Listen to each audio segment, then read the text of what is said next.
Hypothesis আছে, হাইপোথিসিসটা হচ্ছে যে তিনি ভারতে বন্দী অবস্থায় আছেন। আপনাদের কথা আমরা একটু শুনতে চাই যে আসাদ ভাই, শেখ হাসিনা কেন একজন সাংবাদিককে বা কোনো সাংবাদিককে সামনাসামনি ইন্টারভিউ দিচ্ছেন না?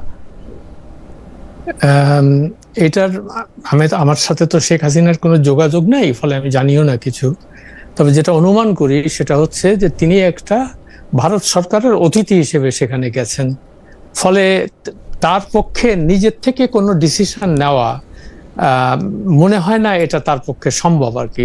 ফলে তাদের ক্লিয়ারেন্স ছাড়া উনি কারোর সাথে কথা বলতে পারবেন না, বা তারাই বলে দেবে যে কার সাথে কথা বলবে। আর তিনি যে জায়গাটাতে আছেন সেটা একটা সংরক্ষিত এলাকা, আমি ওই এলাকাটা বেশ মোটামুটি চিনি, লোদি গার্ডেনের কাছে, খুবই মানে পশ ভিআইপিদের এলাকা সব।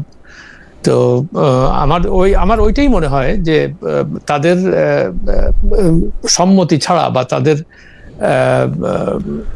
মানে কি বলবো এটাকে, অনুমতি ছাড়া, অনুমতি হয়তো বলাটা ঠিক, আমি অ্যাজ আই সেড আমি জানি না আর কি। এক নম্বর, যেহেতু তিনি একটা বিদেশে আছেন, বিদেশের সরকারের অতিথি হিসেবে আছেন, ফলে এটা ধরেই নেওয়া যায় যে তাদের ক্লিয়ারেন্স না পেলে তার পক্ষে এই ধরনের কথাবার্তা বলা মনে হয় ঠিক, উনি মনে করছেন যে ঠিক হয় না। আর তার যারা হোস্ট তারাও হয়তো একই কথা, একই বিবেচনায় সেটা করেছেন। আসাদ ভাই, আমার 3টা প্রশ্ন আছে আপনার এখানে। যে আপনি বলছেন যে তিনি ভারত সরকারের অতিথি হিসেবে আছেন, আপনি বলছেন ও তাদের ক্লিয়ারেন্স ছাড়া তিনি কথা বলতে পারবেন না। অতিথি ক্লিয়ারেন্স ছাড়া কথা না বলতে পারা মানে তো তাকে মনে হয় যে তিনি বন্দী আছেন, তার চলাফেরা কথা বলা সীমিত। 2 হচ্ছে তিনি যে লোদি গার্ডেনে আছেন সেটা আমরা আসলে কি করে জানি? সেটা আমি বিভিন্ন পত্রপত্রিকায় দেখলাম, তারপরে একটা বাসার ছবিও দেখলাম জানি কোথায় আর কি। তো ওই এলাকাটাতেই, মানে ওটা তো অ্যাজ ইউ নো ওটা হলো মানে সমস্ত প্রধানমন্ত্রী, মন্ত্রী, এমপি, জেনারেলদের বাড়ি আর কি, ওই এলাকায় সব সরকারি বাড়ি আর কি সব। তো সেখানেই তাকে রেখেছে। এবং মানে যে এখন বন্দি আছে কিনা সেটা তো আর আমি বলতে পারবো না। লোদি গার্ডেন্সে উনি আছেন সেইটা আমরা, আপনি বাড়ি ছবি দেখার কথা বলছেন, অনুমান আমি কোনো প্রামাণ্য আমি এখন পর্যন্ত দেখিনি। লোদি গার্ডেন্সে জেনারেলরা থাকেন, সাবেক মন্ত্রীরা থাকেন, সেই মানে যে কোনো গিভেন টাইমে 300 সাংবাদিক সেখানে থাকে, সেইটাও আমার দেখা, মানে নিজেও দেখা আছে। কিন্তু আমি যদি অন্য আরেকটা কথায় আসি, যে অন্যান্য সরকার প্রধান যারা বিতাড়িত হয়েছেন বা দেশ ছেড়ে তারা চলে গেছেন বা স্বেচ্ছা নির্বাসনে গেছেন, তাদের সঙ্গে কিন্তু অন্যদের দেখা করার অনুমতি ওই সরকার দেয় না বা অনুমতি পায় না, এরকম উদাহরণ আমাদের সামনে আর আছে কিনা আসাদ ভাই? যেমন আমরা জনাব তারেক রহমানের কথা বলতে পারি। জনাব তারেক রহমানের সাথে আমার নিজেরই কথা হয়েছে যখন তিনি সেখানে নির্বাসনে ছিলেন ইংল্যান্ডে। আরো অনেকের কথা হয়েছে, অনেকের ছবি আছে, আমার সঙ্গে হয়তো ছবি নাই, কিন্তু অনেকের সঙ্গে ছবিও আছে, কথাও আছে। তো সেটাই আর কি। তো তিনিও তো সাজাপ্রাপ্ত আসামি ছিলেন সেখানে, তাই না? হ্যাঁ, তার তো এই দেশের আইনে তার তো যাবজ্জীবন কারাদণ্ড হয়েছিল। তো শেখ হাসিনাও সাজাপ্রাপ্ত আসামি, মানে ফাঁসির দণ্ডপ্রাপ্ত আসামি। এখন এটার যে কি ক্যালকুলেশন, সত্যি কথা বলতে কি আমার কোনো ইনসাইড ইনফরমেশন নাই এই ব্যাপারে, আমি ঠিক জানি না এগুলোতে।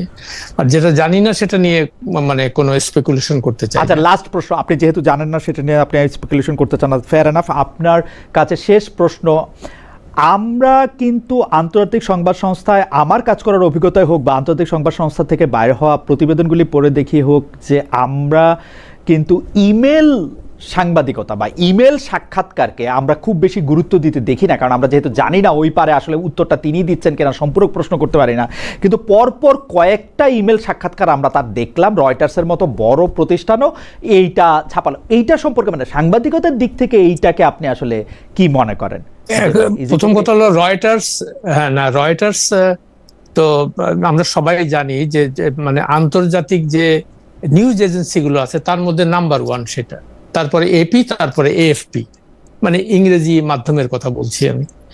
তো ফলে এবং রয়টার্সের এডিটোরিয়াল মানে ইজ ভেরি রিজিড, মানে তারা অনেক হিসাবপত্র করে যাচাই বাছাই করে তারা রিপোর্টগুলো ছাপে, এটুকু আমি জানি মোটামুটি।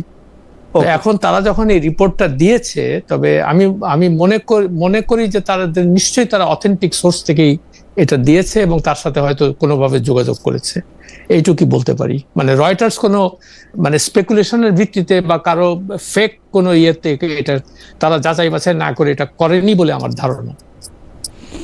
তার মানে আমি একটু সাবির ভাইয়ের কাছে আসি। আরশাদ ভাইয়ের কথায় আমি এই লাইনটা বলতে পারি কিনা, এটা আরশাদ ভাই correct me if I am রং, যে ক্লিয়ারেন্সের কথা আপনি যেটি বলতেছিলেন যে হোস্ট কান্ট্রির ক্লিয়ারেন্স তাহলে রয়টার্সের এই ইন্টারভিউটার ক্ষেত্রে ছিল, এতে প্রতিবাদ হয়, সেটা তো বোঝাই যায় আর কি। ওকে ওকে, আমি একটু একই প্রশ্ন নিয়ে আমি জনাব সাবির মোস্তফা আপনার কাছে আসতে চাই। সাবির ভাই, শেখ হাসিনা সামনে আসতেছেন না, শেখ হাসিনা ইন্টারভিউ দিচ্ছেন না, শেখ হাসিনার গলার আওয়াজ আমরা শুনতে পাচ্ছি যতটুকু, সেগুলি টেলিফোনে তিনি তার ইনসিগনিফিকেন্ট কিছু নেতৃবৃন্দের সাথে কথাবার্তার টেলিফোনের আওয়াজ আমরা শুনতে পাচ্ছি। আমরা দেখতে পাচ্ছি যে ভারতে থাকা সাবেক স্বরাষ্ট্রমন্ত্রী আসাদুজ্জামান খান কামাল ক্যামেরার সামনে এসে কথা বলতে পারতেছেন, টেলিফোনে কথা বলতে পারতেছেন, ওবায়দুল কাদের, অন্যান্য নেতৃবৃন্দকেও আমরা সামনে দেখছি, শুধু শেখ হাসিনাকে দেখছি না। এর কারণ কি হতে পারে এবং একজন সাংবাদিক হিসেবে আপনি আসলে বিষয়টা কিভাবে দেখেন? আর আরশাদ ভাইয়ের সঙ্গে আরশাদ ভাইয়ের আলোচনাগুলি তো আপনি শুনেছেনই। আচ্ছা, প্রথম কথা হচ্ছে এই রয়টার্সের যে লেটেস্ট ইন্টারভিউটা যেটা নিয়ে এত তোলপাড় চলছে, সেটা কিন্তু টেলিফোনে নেওয়া হয়েছে। এই আপনি রয়টার্সের রিপোর্টে দেখেন, রয়টার্স বলছে যে এটা হচ্ছে শেখ হাসিনার প্রথম টেলিফোনিক ইন্টারভিউ। তারা 1 ঘন্টা, মানে গভীর রাত বলছিল যে একদিন থেকে আরেক দিন, অর্থাৎ লেট নাইট 1 ঘন্টার বেশি সময় ধরে তারা টেলিফোন ইন্টারভিউটা নিয়েছে। কিন্তু কেন ওই অডিওটা তারা ইউজ করলো না, সার্কুলেট করলো না? এই টেলিফোনের ইন্টারভিউ থাকলে সেটা অডিওটা কেন শোনানো হবে না? কিন্তু এখানে আপনি দেখেন ওই রিপোর্টে কিন্তু 3 জন স্টাফ ইনভলভ ছিল, একজন না। দিল্লিতে একজন, ঢাকায় একজন, আর লন্ডনে তাদের বেসিক্যালি তাদের এডিটর ইনভলভ ছিল।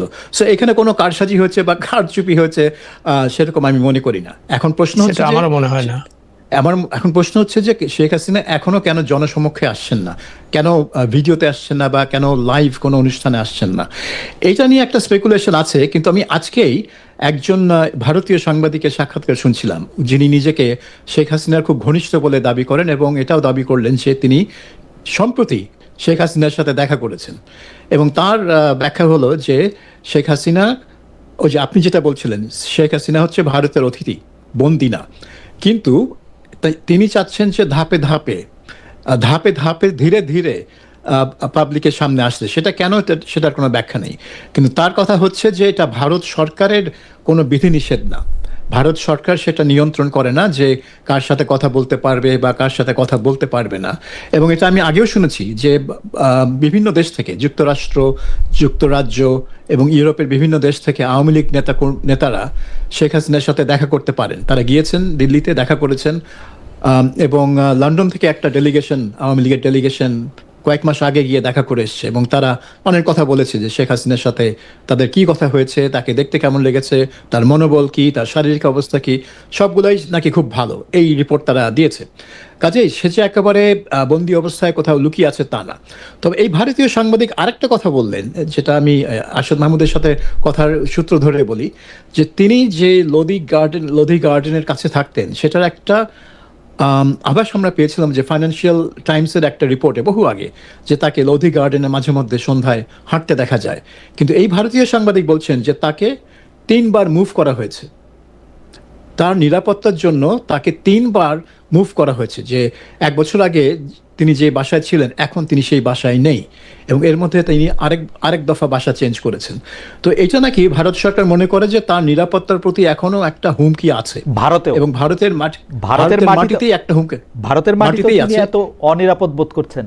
হ্যাঁ, এবং সেই কারণে নাকি তাকে এখনো ওই নিরাপত্তার কারণে কোনো পাবলিক অনুষ্ঠানে যাওয়ার উপর মানে বিধিনিষেধ না, তবে তাকে এনকারেজ করা হয় বা ডিসকারেজ করা হয় মানে না যাওয়ার জন্য। আর সেই জন্য তার বাড়িও মুভ করা হচ্ছে, কারণ তার নিরাপত্তাটা ভারতীয় সরকারের হাতে। এবং এটা হচ্ছে এই ভারতীয় সাংবাদিকের কথা, এবং যিনি শেখ হাসিনা খুব ঘনিষ্ঠ বলেই নিজেকে দাবি করেন। তো এটা কতটা সত্য আমি জানি না, আমি এইটুকুই শুনেছি। আর মানে ইন্টারভিউর ব্যাপারে যেটা বলছেন, আমি আরেকটা জিনিস জানি যে 2টো গণমাধ্যম, ব্লুমবার্গ এবং NPR, আমেরিকার যে ন্যাশনাল পাবলিক রেডিও, এনপিআর একটা আমি কনফার্ম, কারণ এনপিআর এর যিনি ইন্টারভিউ নিয়েছিলেন তাকে আমি চিনি, তার সাথে আমার কথা হয়েছে। ওই ইমেলের ইন্টারভিউটা তারা কিন্তু ব্যবহার করেনি শেষমেশ। তারা শেষমেশ করেছে যে না, একজন পলিটিশিয়ানকে আমরা ফেস টু ফেস ইন্টারভিউ করতে চাই, যাতে আমাদের প্রশ্ন যা আছে এগুলো করতে পারি। আর ব্লুমবার্গও নাকি ইমেলের নেওয়া ইন্টারভিউ তারা আলটিমেটলি ব্যবহার করেনি। সো আন্তর্জাতিক মিডিয়াতে কিন্তু শেখ হাসিনাকে সাক্ষাৎকার নেওয়ার একটা প্রবল ইচ্ছা আছে, কারণ শেখ হাসিনা এখনো তাদের দৃষ্টিতে বাংলাদেশে এখনো একটা প্রভাবশালী এবং প্রাসঙ্গিক একজন রাজনীতিক। কিন্তু তারা চাচ্ছে যে সামনে বসে ক্যামেরার সামনে তাকে মানে ইন্টারভিউ দিতে হবে। তো তিনি এখনো সেটা দিচ্ছেন না কেন? সেটা কারণ তিনি তো কখনোই তো তিনি মানে লজ্জা পেয়ে লুকিয়ে থাকেননি, সবসময় তো সাংবাদিকদের সামনে। আমি নিরাপত্তা এখানে আমি একটু জি আসাদ ভাই, খালেদ আমি একটু ইন্টারাপ্ট করি। ওই সাবির কথাটা বললো যে তার ওইরকম বিধিনিষেধে মানে লোকজন ইউরোপ থেকে যাচ্ছে, এখান থেকে যাচ্ছে, তার সঙ্গে দেখা করছে। তো আমি মোটামুটি মানে যা বুঝতে পারি আর কি, যে ইন্ডিয়ান গভর্নমেন্টের বা ইন্ডিয়ার যারা হ্যান্ডলার তাদের ভেটিং ছাড়া কেউ তার সঙ্গে দেখা করতে পারে না, দ্যাটস ফর শিওর। কেমন আর 2 নাম্বার ব্লুমবার্গ বা এনপিআর, যেটা আমার প্রশ্ন হচ্ছে, তারা যদি তাকে বলেই থাকে যে তোমার এটা করবো না আমরা, মানে সামনাসামনি কথা বলা বা তাহলে ইমেলে উত্তর দিতে সে রাজি হলো কেন, বা তারাই বা তাকে ইমেল পাঠাইলো কেন, এটাও আমি বুঝলাম না। এটা হয় কি, মানে ওই ইন্টারভিউ নিতে রাজি হয় এক লেভেলের লোক, রিপোর্টার বা, কিন্তু যখন এটা একেবারে তাদের এডিটোরিয়াল বোর্ডের সর্বোচ্চ পর্যায়ে যাবে এটা ক্লিয়ারেন্সের জন্য, তখনই সেই প্রশ্নটা তোলা হয় যে এই মানে তোমরা কত শিওর যে সেই উত্তরগুলা দিচ্ছে। ইমেলের সাক্ষাৎকারের সমস্যা ওইখানেই যে উত্তরগুলা পড়ে মনে হয় না যে এটা শেখ হাসিনার নিজের লেখা উত্তর। ল্যাঙ্গুয়েজটা যেরকম, ল্যাঙ্গুয়েজটা অনেক সময় আমি যেরকম মনে করেছিলাম যে উত্তরগুলা তার আইনজীবীরা লিখে দিচ্ছে।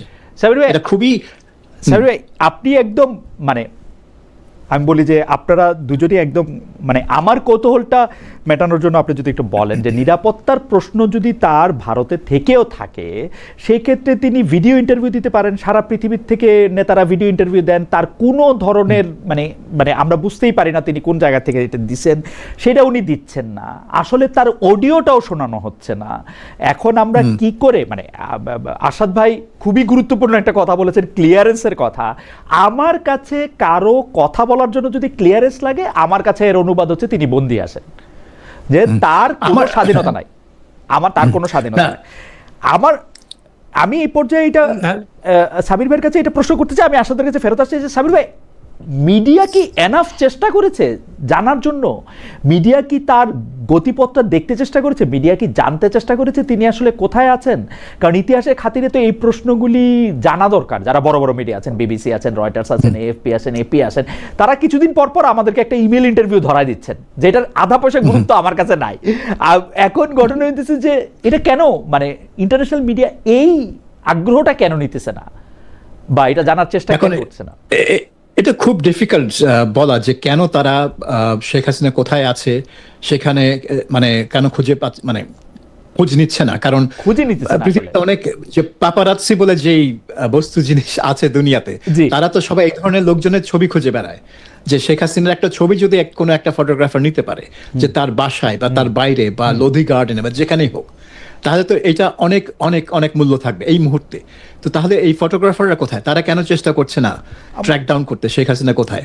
এটা একটা প্রশ্ন, এটা একটা লেজিটিমেট প্রশ্ন যে শেখ হাসিনা হয়তো আসতে চাচ্ছে না, কোনো কারণ থাকতে পারে, ভারত সরকারের বিধিনিষেধ থাকতে পারে, হয়তো নিরাপত্তার বিষয়টাও থাকতে পারে, কিন্তু সাংবাদিকরা কেন চেষ্টা করছে না? তারা কি ইন্ডিয়ান সরকারের এত অনুগত যে ইন্ডিয়ান সরকার বলছে ভাই তোমরা এটা তাকে ফাঁস করো না? তার সরকার যত না চাইবে তত তো আরো বেশি করার কথা সাংবাদিকদের, আমি সরলভাবে যেটা বুঝি আর কি। আচ্ছা, আমি একটু আসাদের কাছে জিজ্ঞেস করি, আসাদ আপনার কাছে কি মনে হয় যে ইন্টারন্যাশনাল মিডিয়া কি মানে এনাফ চেষ্টা করছে, মানে উনার যত নিউজ ভ্যালু আছে, মানে উনাকে প্রশ্ন করার যত নিউজ ভ্যালু আছে, সেটাকে এনাফ চেষ্টা করা হয়েছে আসলে?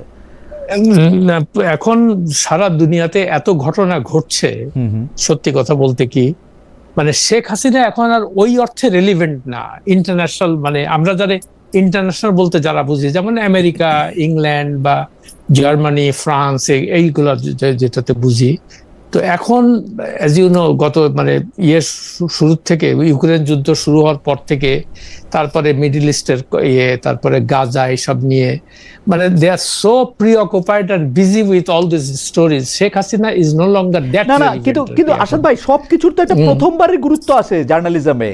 টিউনিসিয়া অত একটা গুরুত্বপূর্ণ দেশ না, কিন্তু টিউনিসিয়ার আরব বসন্তের পরে টিউনিসিয়ার লিডারকে ইন্টারভিউ করার তো একটা বিরাট ব্যাপার ছিল ইয়ার জন্য। আমি কথার কথা বলতেছি, জাস্ট উদাহরণ দেওয়ার জন্য।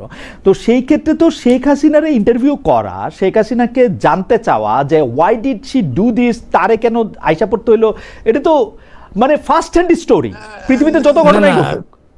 না সবই ঠিক আছে, যেমন টিউনিসিয়ার ওই যে বেন আলী না, ওই যে করছিল যে, তো যাই হোক, তো সেও তো তাকে তো কোনো ইন্টারভিউ দিতে কোথাও দিয়েছে বলে আমি দেখি নাই আর কি কোথাও, because he was also under house arrest in some way. Absolutely, আমি এটা জানতে চাইছি যে ওয়াজ না ওই আমি তো সেই কথাটা প্রথমেই বললাম, তাকে হয়তো মানে ঘরের মধ্যে বন্দি করে রাখে নাই, বাট এটা আমি মোটামুটি নিশ্চিত যে ইন্ডিয়ান গভর্নমেন্ট এমন ভাবে তাকে ইয়ে করে রাখছে যে তাদের মানে অনুমতি ছাড়া বা তাদের ক্লিয়ারেন্স ছাড়া এবার কারোর সাথে দেখা করতে পারবে না, এটা অসম্ভব ব্যাপার, ইটস ইম্পসিবল। এইবার আমি বুঝতে পারছি শেখ হাসিনা হলো তাদের কাছে একটা ট্রাম্প কার্ড, তাকে দিয়ে তারা অনেক কিছু করাবে, সেই ধরনের চিন্তা ভাবনা থাকাটা খুবই স্বাভাবিক। এখনো তাদের কাছে ট্রাম্প কার্ড।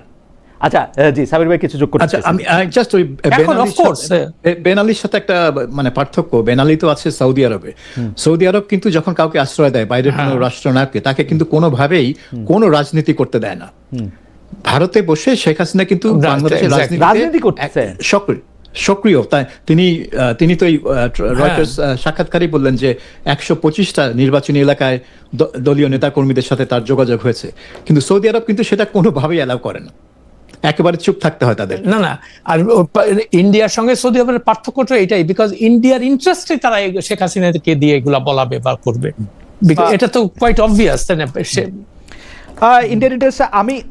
আমি এই সিরিজের শেষ প্রশ্ন সাবির ভাইয়ের কাছে করতে চাই, তার আগে দুজন দর্শকের একটু মতামত একটু সুন্দর লাগলো, এটা একটু পড়ে শোনাই।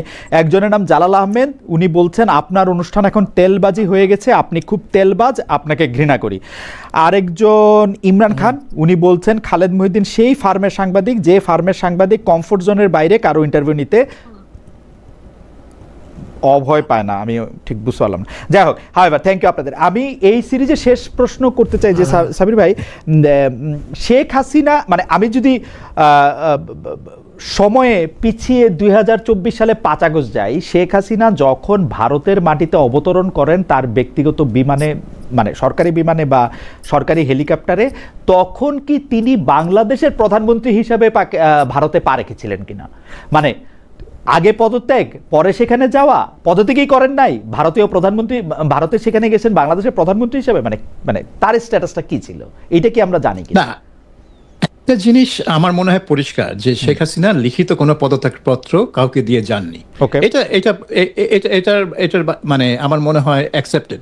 কিন্তু তার মানে এই না যে 5ই আগস্ট তিনি আর বাংলাদেশের প্রধানমন্ত্রী ছিলেন, কারণ রাজনৈতিক বাস্তবতা হচ্ছে এক জিনিস আর লিখিত পদত্যাগপত্র হচ্ছে আরেক জিনিস। রাজনৈতিক বাস্তবতায় যখনই সেনাপ্রধান সব রাজনৈতিক দলের নেতাদেরকে ক্যান্টনমেন্টে ডেকে বললেন যে আমরা একটা অন্তর্বর্তী সরকার গঠনের জন্য রাষ্ট্রপতির সাথে দেখা করি, তখনই কিন্তু শেখ হাসিনার প্রধানমন্ত্রী নেই।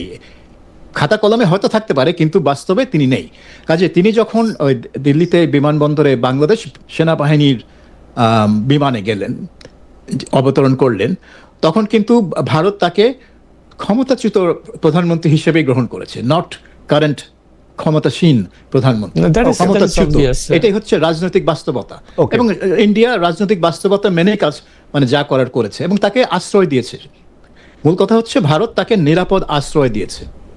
এখানে একজন প্রধান আপনি মনে করেন যে তিনি পদত্যাগ করেই আসলে ভারতে গিয়েছেন, মানে তার আসলে ভারতে বাংলাদেশের প্রধানমন্ত্রী হিসেবে তাকে প্রটোকল দিতে হয় নাই ভারতের?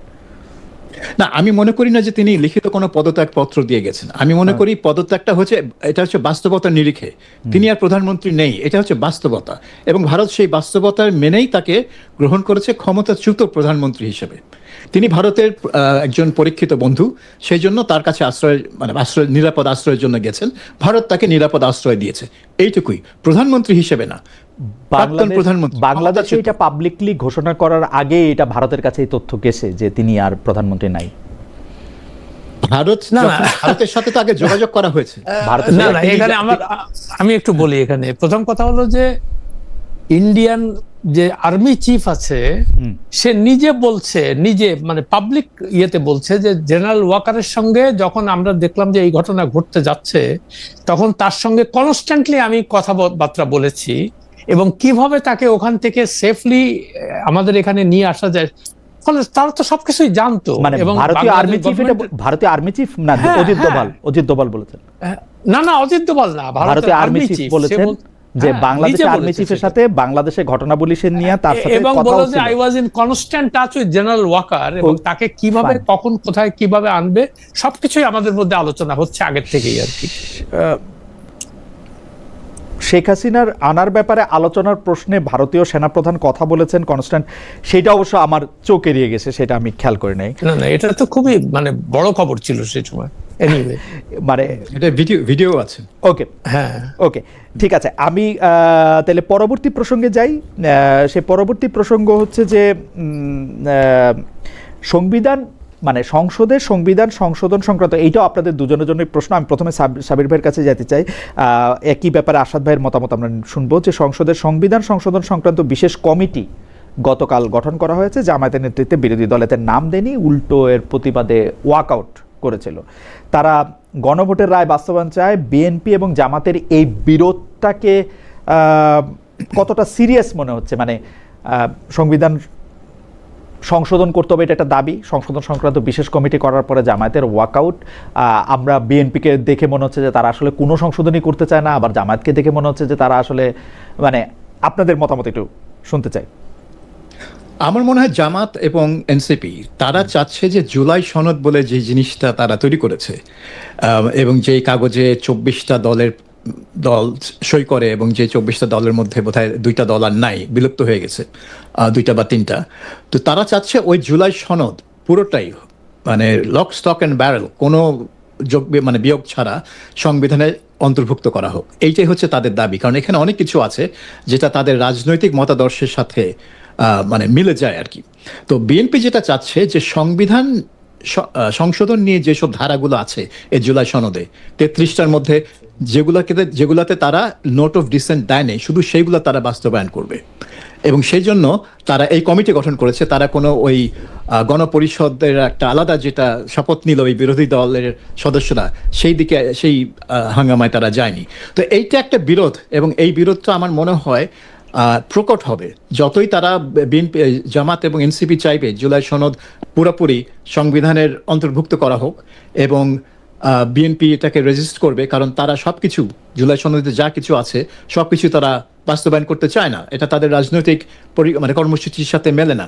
কাজেই এই বিরোধটা আমার মনে হয় চলবে, এবং জামাত এবং এনসিপি এটাকে মানে সংসদের বাইরে রাজপথে নিয়ে যাবে কিনা সেটাই হচ্ছে মেইন বিষয়। কারণ সংসদের ভেতরে জামাত এবং এনসিপির যেই শক্তি এবং জামাতের যেই পারফরমেন্স এখন পর্যন্ত, তারা যতটুকু চাপ সৃষ্টি করতে পারছে সরকারের উপর, তার চেয়ে বেশি চাপ সৃষ্টি করছে রুমিন ফারহানা, একজন এমপি স্বতন্ত্র। কাজে জামাতের সেই মানে অভিজ্ঞতা এবং প্রজ্ঞা নেই এই সংসদীয় রীতিনীতি নিয়ে, সংসদীয় গণতন্ত্রে তারা যে সরকারকে মানে বিরোধিতা করবে, তারা চাইবে রাজপথের থেকে একটা চাপ সৃষ্টি করতে। সো সেটা আমার মনে হয় ভবিষ্যতে আসবে, এখনই আসবে না। বিএনপি যখন এই বিভিন্ন সাংবিধানিক ধারা সংশোধন করতে থাকবে তাদের মানে কর্মসূচি অনুযায়ী, তাদের 31 দফা অনুযায়ী, আর বিএনপি এবং জামাত এবং এনসিপির যেগুলা মানে যেটা দাবি, যেটা পুরো জুলাই সনদ একসাথে বাস্তবায়ন করতে হবে, সেটা যখন হবে না, তখন তাদের রাজপথে না যেয়ে তাদের উপায় থাকবে না, কারণ তারা totally invested in this July charter. কাজে এই জুলাই চার্টারটা হচ্ছে তাদের একদম মানে নিজেদের বেবি বলতে পারেন। তারা তো চাচ্ছিল যে নির্বাচনের আগেই জুলাই সনদটা সংবিধানের অংশ হয়ে যাক, এইটাই ছিল তাদের একটা প্রধান দাবি। কিন্তু বিএনপির চাপে সেটা করতে পারেনি অন্তর্বর্তী সরকার। কাজে এখন তারা চেষ্টা করবে যাতে বিএনপিকে চাপ দিয়ে এটা করানো যায়, কিন্তু আমার মনে হয় না বিএনপি এটা করতে খুব একটা রাজি হবে। কাজে একটা সংঘাত একটা সংঘাত, একটা আন্দোলন খেলা আসতে পারে। আন্দোলন খেলা বলছেন সাবির ভাই, আমি একটু আসাদ ভাইয়ের কাছে আসতে চাই। আসাদ ভাই, আপনি এটাকে নিয়ে কি মন্তব্য করেন? তার আগে একটা খালি মন্তব্য একটু পরে, ইমরান খান উনি বলছেন বিইং অনেস্ট, দয়া করে বলবেন ইন্টারন্যাশনাল মিডিয়া ছাড়া বাংলাদেশের মিডিয়া কি চেষ্টা করেছে, অর্থাৎ শেখ হাসিনা ইন্টারভিউর কথা উনি বলছেন, আপনারা করেছেন অন্য কোনো নেতা বা কর্মীদের ইন্টারভিউ নিতে? আমি আমার কথা বলতে পারি যে আমি চেষ্টা করেছি, আমি চেষ্টা করার ফল হচ্ছে আমি এই কথা বলার পরে যারা মানে আমার জুলাইয়ের যারা আন্দোলন নেতৃত্ব দেওয়া বন্ধুরা তারা বলেছেন যে আমার বিচার হওয়া উচিত, আমাকে মানে কি করা উচিত অনেক কিছু বলেছেন। আর আওয়ামী লীগের লোকজন বলেছেন যে আমি 2 টাকার ছাপরি ইউটিউবার, আমাকে কেন শেখ হাসিনা ইন্টারভিউ দিবেন। যাই হোক, হ্যাঁ আমি আসাদ ভাই আপনার কাছে জানতে চাই যে এই সংবিধান সংশোধন সংক্রান্ত বিশেষ কমিটি গঠন, জামাতের নেতৃত্বে ওয়াকআউট, এটা সম্পর্কে আপনার? আমার সত্যি কথা বলতে কি, এটা নিয়ে আমার বিন্দু মাত্র কোনো চিন্তা ভাবনা নাই, মাথা ব্যথাও নাই। আমার কাছে এগুলো সব খেলা মনে হয় আর কি। খেলা কেন বলছি, যে এই পুরো জুলাই সনদটাই এখন একটা বিতর্কিত ব্যাপার হয়ে গেছে। এখন আমরা বা দেশের সাধারণ মানুষ এই জুলাই আন্দোলন নিয়ে যতটা অ্যাক্টিভ ছিল বা তাদের চিন্তা ভাবনা, তারা ভেবেছিল একটা আমূল পরিবর্তন হবে জুলাই আন্দোলনের ফসল যে সরকারটা আসছিল, মানে মোহাম্মদ ইউনূসের সরকার, তারা সত্যিকার অর্থে আমাদেরকে দেশকে সামনের দিকে এগিয়ে নিয়ে যাবে এবং আমরা ভালো কিছু পাবো। আমরা মানে স্বৈরাচারী শাসন ব্যবস্থার যে সমস্ত জিনিসগুলো, যেমন একনায়কতন্ত্র, বিচার বিভাগের স্বাধীনতা না দেওয়া, আইনের শাসনকে তোয়াক্কা না করা, তারপরে বৈষম্য কমানো, এইগুলাই মানুষের মানে আশা আকাঙ্ক্ষা ছিল। কিন্তু জুলাই এই বিপ্লবের পরে যে যারা ক্ষমতায় আসলো, বিশেষ করে মোহাম্মদ ইউনূস, তিনি এসেই তার ব্যক্তি স্বার্থকে উদ্ধার করার মানে হাসিল করার জন্য সমস্ত কিছু সে ভুলে গেল। হ্যাঁ, এবং সেই ভুলে যাওয়ার ফলে যেটা হলো, এই বিভিন্ন যেমন আমলারা এটা বুঝে ফেললো যে এই লোকের দিয়ে তো মানে সে তো 2 দিন পর পর বিদেশ চলে যায়, তারপরে নিজের মামলা নিজেই প্রত্যাহার করে নেয় নির্বাহী আদেশে, তারপরে তার বিরুদ্ধে যত ছিল জরিমানা ছিল সবকিছু নিজে, তারপরে নিজের ভাইপোকে সে ডেপুটি প্রেস সেক্রেটারি বানায় গ্রামীণ ব্যাংক থেকে। নূরজাহান, আসলে আপনি ডেপুটি প্রেস সেক্রেটারি নিয়ে এত ডেপুটি প্রেসিডেন্ট, এটা মানে নিজেদের লোক তো হবে, সেটা বলছি না, নিজেদের লোক তো হবে। প্রথম কথা হলো, আমার কথা হলো যে এটা তো একটা সরকারি মানে জনগণের টাকা, তাই না? তো আমি জনগণের টাকা আমি যাকে খুশি নিয়ে বসাই দিব, পছন্দ তাকে আমি প্রেস সেক্রেটারি করব না? আমি আজকে দলের নির্বাহী প্রধান হলে তো আমি আমি সেটা বলছি না, কিন্তু এটা হচ্ছে একটা সিরিয়াস কনফ্লিক্ট অফ ইন্টারেস্ট। তাহলে আমরা শেখ হাসিনাকে স্বজনপ্রীতির দায়ে দুষতাম কি কারণে? তো একই কাজ করছে সে, মোহাম্মদ ইউনূস একই কাজ করছে। নূরজাহান বেগমকে গ্রামীণ ব্যাংকে যেহেতু তার ঘনিষ্ঠ ছিল, সে এনে তাকে বা কি স্বাস্থ্য উপদেষ্টা বানাইলো। কিন্তু আসাদ ভাই, আমি যাদের সাথে সারা জীবন কাজ করছি, আমি তো তাদেরকেই সাথে চাইবো অল্প সময়ের জন্য গেলে। না, সাথে চাইবো, ভালো কথা, কিন্তু সে তাকে নেওয়া হলো কেন? যে তিনি অসুস্থ ছিলেন, যাতে করে সরকারি মানে জনগণের টাকায় সে সিঙ্গাপুরে চিকিৎসা নিতে পারবে, সিরিয়াসলি পারে। হ্যাঁ, তাকে তো কেউ দেখে নাই, সে যে কোনো কাজ করছে কেউ জানেও না, তাকে তো দেখাই যাচ্ছিল না কোথাও। তারপরে ওই যে কি লামিয়া মোর্শেদকে সে আনলো, তার ডেজিগনেশন ছিল চিফ কোঅর্ডিনেটর এসডিজি, মানে সাস্টেনেবল ডেভেলপমেন্ট গোল। 18 মাসের মধ্যে সে একটা মিটিং করছে এটা নিয়ে, লামিয়া মোর্শেদ। তো তাহলে আপনি তাকে এই ডেজিগনেশন দিয়া তাকে আমরা কি দেখলাম, সে আপনার পাশে বসে সে নোট নেয় আর আপনার সঙ্গে বিদেশে ঘুরে বেড়ায়। তো না, মানে এটা আমি মানে এটা কিন্তু ভেরি সিরিয়াস ম্যাটার। তো এইগুলা যদি আমরা আমার মনে হয় মানুষের, এই জন্য আমি বলছি যে মানুষের জুলাই নিয়ে যে আবেগ ছিল, মানুষের যে আশা আকাঙ্ক্ষা ছিল, কোনো কিছুই প্রতিফলিত হয়নি। এবং এখন আমার কাছে যেটা মনে হয় যে জামাতের এই যে কথাবার্তা বা এনসিপির কথাবার্তা, এটার কোনো বিএনপিও জানে এবং জামাত আলারাও জানে যে এটা আলটিমেটলি কোনো কিছুই হবে না। তার কারণ এই জুলাই আন্দোলনের সবচেয়ে বড় বেনিফিশিয়ারি আমি বলবো জামাতে ইসলামী, সবচেয়ে বড় বেনিফিশিয়ারি। তার কারণ এই আন্দোলনটার ফলে তারা মানে 18টা সিটের থেকে 68-70টা পেয়ে গেছে। কিন্তু জুলাই আন্দোলন তো শুধু না, 18 বছর ধরে ওরা স্যাক্রিফাইস করছে, ওদেরই তো বেনিফিশিয়ারি হওয়ার কথা। না, আমার কথা হলো যে যদি জুলাই আন্দোলনের বেনিফিশিয়ারি তো আর আওয়ামী লীগ হবে না। না, হবে সেটা তো আমরা জানি। তার আমি বলছি যে মানে বিএনপি কিন্তু সব তার পরের বেনিফিশিয়ারি। প্রথমে জামাত ইসলামী, তারপরে এনসিপি। এটা এনসিপি আলাদের তো কেউ চিনত না আগে, কিন্তু আমরা সবাই এনসিপির এই তরুণ ছাত্রদের তাদের ত্যাগের কথা চিন্তা করেছিলাম, তাদের পক্ষে আমরা কথা বলেছি। তারপরে দেখা গেল যে তারা সরকার এসে লুটপাট শুরু করছে। আচ্ছা, তো যেটা হলো এখন যদি এই এনসিপির নেতারা যে যদি বলে এই রাজুতে সব আয়, তো দেখি কয়টা লোক রাজুতে যায় আমাদের দেখে বলেন তো দেখি। আমার তো মনে হয় না কেউ যাবে। কিন্তু সাধারণ মানুষের যে আশা আকাঙ্ক্ষা গুলো ছিল, যে চাওয়া পাওয়াটা ছিল, কোনো কিছুই হয় নাই। ফলে সাধারণ মানুষই আগের মতোই আছে। তারা চিন্তা করতেছে যে খামাখায় বিপ্লব হয়, মুষ্টিমেয় কিছু লোকের সুবিধা হয়, বাস এই পর্যন্তই। ফলে ওই মানে সিরিয়াসলি আমার তো তাই মনে। আমি কয়দিন আগে একটা লেখাও লিখেছিলাম যে এই মানে জুলাই আন্দোলন কেন সফল হলো না, এটার উপরে লম্বা একটা লেখাও লিখেছি আমি কিছুদিন আগে, গত সপ্তাহের মধ্যে। না জুলাই আন্দোলনের সফলতা নিয়ে আসাদ ভাই আমি এখানে একটু দুই পয়সা দিতে চাই। আন্দোলনের সফলতা যদি আপনি বলেন, বাংলাদেশে কোন আন্দোলন সফল হয়েছে? 90-এর আন্দোলন কি সফল? না কোন আন্দোলন সফল হয় না একটাই মাত্র কারণে, তার মানুষ যখন আন্দোলনটা করে তার উদ্দেশ্যটা কি থাকে, এটা সেই মানে স্বাধীনতা আন্দোলন থেকে শুরু করে, রাইট? স্বাধীনতা আন্দোলন আমরা শুধু জুলাই আন্দোলনের ব্যর্থতার কথা কেন বলি? আমি তো বাংলাদেশে কোন আন্দোলন, বাংলাদেশে তো আমি না ওইটাই বলছি, কোনো আন্দোলন সফল হলো না কেন?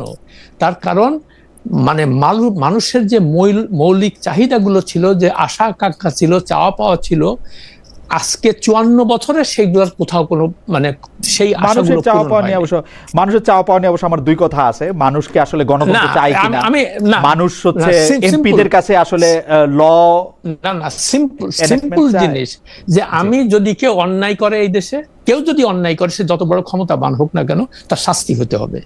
আচ্ছা, বিচার মানে সাধারণ মানুষ যেন বিচার ঠিক মতো পায় না। আসাদ ভাই আপনি যখন এই কথা বলেন, আসাদ ভাই আপনি এই কথা যখন বলেন তখন খুব জেনারেলাইজেশন থেকে বলেন। আপনি যখন বলেন যে বাংলাদেশের মানুষ চায় যে কোনো অন্যায় হইলে তার বিচার হইতে হবে, বাংলাদেশের মানুষ এইটা চায় যে আমার ছেলে সবকিছু বাদ দিয়া তাকে সরকারের চাকরিতে নিয়ে নেওয়া হোক, আমি আন্দোলন করছি আমাকে এমপি বানানো হোক, এমপি যে আছে সে আমাকে টাকা দিক, আমাকে সরকার জমি কিনা দেয়।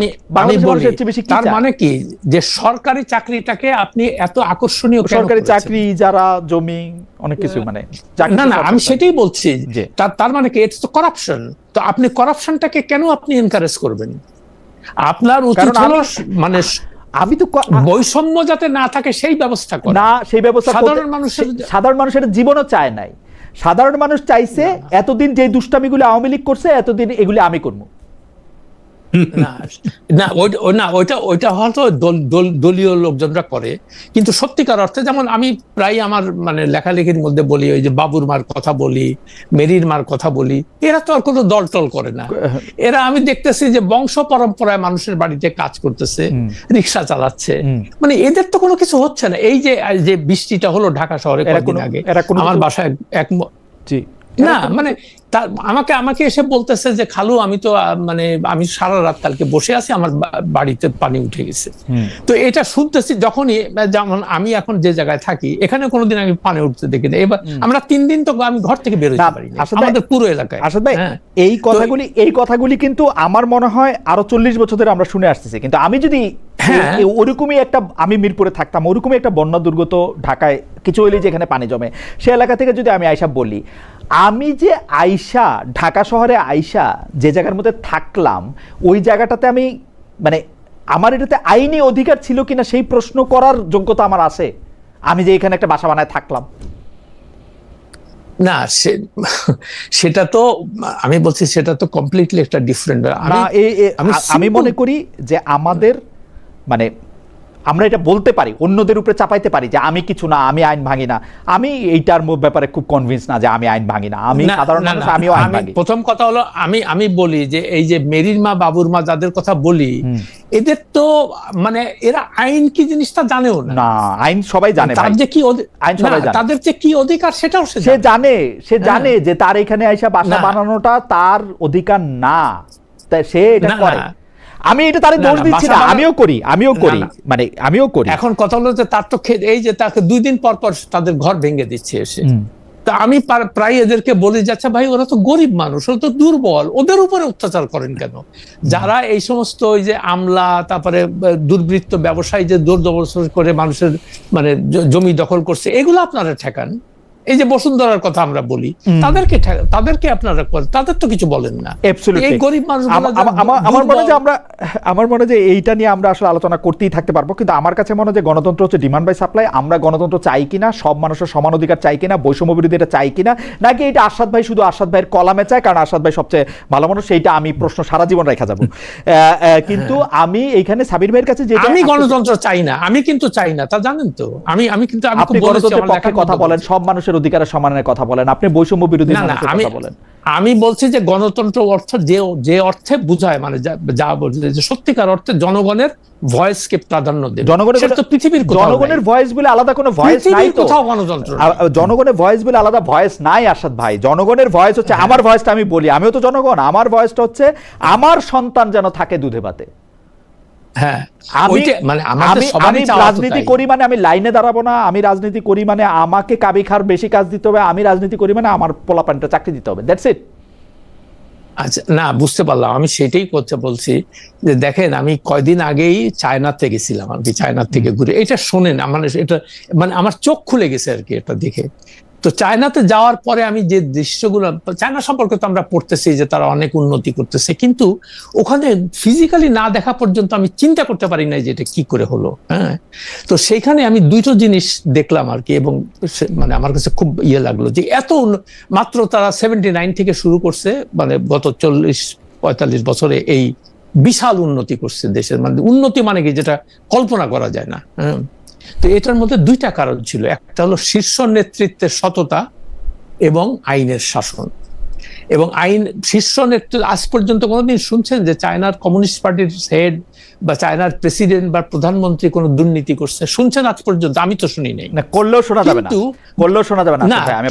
আমি বলি না, কিন্তু যারা করছে, যারা ধরা পড়ছে, এবং তার মধ্যে জেনারেল আছে, তারপরে কয়দিন আগে তাদের শাস্তিটা হলো মানে ফায়ারিং স্কোয়াডে মৃত্যুদণ্ড। ঠিক আছে, কিন্তু এটা একদম গ্যারান্টি। কিন্তু বড় সাহেবদের দুর্নীতি শোনার জন্য আমাদের কিছুদিন অপেক্ষা করতে হবে। বড় সাহেবরা আর বড় সাহেব না থাকা না, সেটা আমরা স্টালিনের আমলেও শুনি না স্টালিন কোনো দুর্নীতি করছে, পরে শুনছি। না, আমি বলছি যে চায়নার কথা আমি বলছি যে এটা যদি করতো তারা, এই পশ্চিমা মিডিয়া, বিশেষ করে আমেরিকান আর ব্রিটিশরা এটাতে ফাটায় ফেলতো। আমরা আসতেছি আপনার কাছে। না, ঢুকতে দেয় না, ঢুকতে দেয় না। এটা আমার কাছে এগুলা মানে ওই দুইটা জিনিস আমরা এনশিওর করতে পারলে আমাদের দেশটা ওই রকম হইতো আর কি। শীর্ষ নেতৃত্বের সততা, আপনি শীর্ষ নেতৃত্বের সততার কথা, আমি এটার উল্টাভাবে দেখি। আমরা যদি সৎ নেতৃত্ব চাইতাম, তাহলে আমাদের মানে যে জাতি যেমন তার নেতারা তেমন, আমরা যেমন আমাদের শেখ হাসিনা, খালেদা জিয়া, তারেক সাহেব, জয় সাহেব সব একরকম। আমি জামাতে ইসলামীর আমির সাহেবরেও বলবো, শফিকুর রহমান সাহেব তারা একই রকম, এনসিপি সাহেবদেরও বলবো আমি, তারা একই রকম। মানে আমরা যেরকম আমাদের নেতারা এরকম। নাহিদ ইসলাম সাহেব আমার মতোই। আমি সাবির ভাই আপনার কাছে যেটা আসতে চাই যে পঞ্চদশ সংশোধনী মামলায় আপিল বিভাগের রায় হয়েছে, সেইটার ক্ষেত্রে এখন আমাদের আইনমন্ত্রী বলতেছেন যে আমরা এর পরবর্তী নির্বাচনটা হচ্ছে তত্ত্বাবধায়ক সরকারের অধীনেই করব, যে এই তত্ত্বাবধায়ক সরকারের বিধানটা সংবিধানে ছিল সর্বশেষ অবসরপ্রাপ্ত প্রধান বিচারককে তার প্রধান করে। আপনি এই ব্যাপারটাকে কিভাবে দেখতেছেন? মানে আমার মনে হয় এটা বোধহয় 2011 সালের পরে বাংলাদেশের জন্য সবচেয়ে গুরুত্বপূর্ণ সংস্কার। কারণ 96 সালে যখন এই তত্ত্বাবধায়ক সরকার ব্যবস্থা চালু করা হয়, তারপরে যেসব নির্বাচন হয়েছে আপনি দেখেন, 96-এর জুন মাসে, 2001 সালে এবং 2008 সালে ভোটের হার ছিল 75 থেকে 87%। তার মানে বাংলাদেশের মানুষের আস্থা একেবারে চূড়ায়, মানে চরমে চলে গেছিল যে এই নির্বাচনী ব্যবস্থায় তারা ভোট দিতে পারবে, তাদের ভোট তারা দিতে পারবে, এবং যাকে দিবে তার মানে খাতায় থাকবে, এই কনফিডেন্সটা তাদের ছিল। কিন্তু শেখ হাসিনা 2011 সালে সেই জিনিসটাকে ধ্বংস করে দেয় এই পঞ্চদশ সংশোধনীর মাধ্যমে। যদিও তিনি বলছিলেন যে সুপ্রিম কোর্টের একটা রায় বলা হয়েছে যে এই ব্যবস্থা সংবিধানের পরিপন্থী, কিন্তু এই নির্বাচনী ব্যবস্থাটা ছিল একটা রাজনৈতিক বিষয়, এটা আইনি বিষয় না, এটা রাজনৈতিক বিষয়। এবং 96 সালে এটা রাজনৈতিকভাবেই এটার ফয়সালা হয়েছিল। কিন্তু এখন দেখা যাচ্ছে যে পরবর্তীতে শেখ হাসিনা আদালতের মাধ্যমে, আদালতের ঘাড়ে বন্দুক রেখে ফায়ার করলেন তিনি, আদালতের দোহাই দিয়ে তিনি এই ব্যবস্থাটা উড়িয়ে দিলেন। এখন আবার সেই আদালতই এই ব্যবস্থাটাকে পুনর্বহাল করলো। কাজে এটা বাংলাদেশের জন্য, আমি মনে করি যে বাংলাদেশের মানে গণতন্ত্রের জন্য তো বটেই, কারণ গণতন্ত্রের ভিত্তি হচ্ছে একটা ফ্রি অ্যান্ড ফেয়ার ইলেকশন। এটা ছাড়া আপনি তো গণতন্ত্রের কোনো মানে কিছুই দাঁড়াতে পারবে না। কাজেই এটা একেবারেই অপরিহার্য বাংলাদেশের জন্য একটা মানে নির্বাচনী ব্যবস্থা যেটার উপর সবার আস্থা থাকবে। এখন সোফার শুধুমাত্র একটা তত্ত্বাবধায়ক সরকারের অধীনে নির্বাচনেই মানুষের আস্থা আছে, সেটা আমরা বারবার দেখতে পাচ্ছি। কাজে এটা ফিরে আসা আমার মনে হয় বাংলাদেশের জন্য একটা মানে কি বলবো, এই যে আমরা একটু আগে আলোচনা করছিলাম যে 2024 সালের অভ্যুত্থানের পরে আদৌ কোনো বেনিফিট হলো, কোনো আদৌ কিছু আসলো কিনা, এটা আমি মনে করি যে একটা ট্যানজিবল, একটা আসল বেনিফিট। এটা যদি জুলাই অভ্যুত্থানের কারণে হয়ে থাকে তাহলেই জুলাই অভ্যুত্থান সার্থক। নাসির ভাই, আপনি কি 2006-07 মাথায় রেখে এই কথা বলতেছেন যে আমরা দেখছি তখন অঙ্ক কষে সর্বশেষ অবসরপ্রাপ্ত প্রধান বিচারপতি কে হবে? আমি আপনার জন্য না, আসাদ ভাইয়ের জন্য না, আমি দর্শকদের জন্য একটু মনে করাই দেই।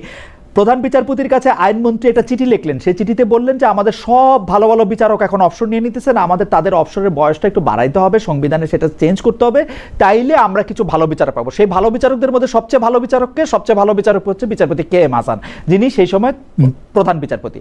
তো বিচারপতি কে এম হাসান যেদিন অবসর নিছেন তার পরের দিন বয়স বাড়াইছে বিএনপি সরকার, তার পরের দিন। উদ্দেশ্যটা হচ্ছে মানে তার আগের দিনও যদি বাড়াইতো তাহলে বিচারপতি কে এম হাসান 2 বছর বেশি প্রধান বিচারপতি থাকে, ভালো করে বিচার করতে পারে। কিন্তু তার পরের দিন বাড়ানোর উদ্দেশ্যটা হচ্ছে তাকে যেন সর্বশেষ অবসরপ্রাপ্ত প্রধান বিচারপতি রাখা যায় নির্বিঘ্নে আরো 2 বছর, মানে কেউ আর সর্বশেষ অবসরপ্রাপ্ত প্রধান বিচারপতি হইতে পারবে না ইনি ছাড়া।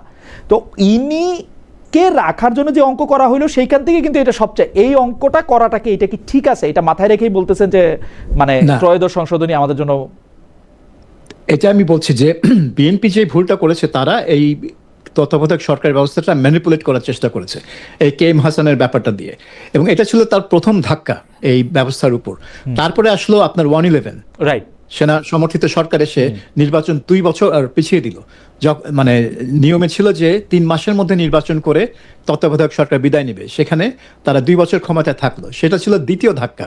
আমি ইনফ্যাক্ট একটা লেখা লিখেছি, এটা আশা করছি আগামীকালই প্রকাশিত হবে, এবং এই বিষয়গুলো আমি টেনেছি যে হাসিনার কাছে মনে হয়েছিল যে এই তত্ত্বাবধায়ক সরকার ব্যবস্থাটা এত ডিসক্রেডিটেড হয়ে গেছে যে এটাকে ফেলে দেওয়া যায়।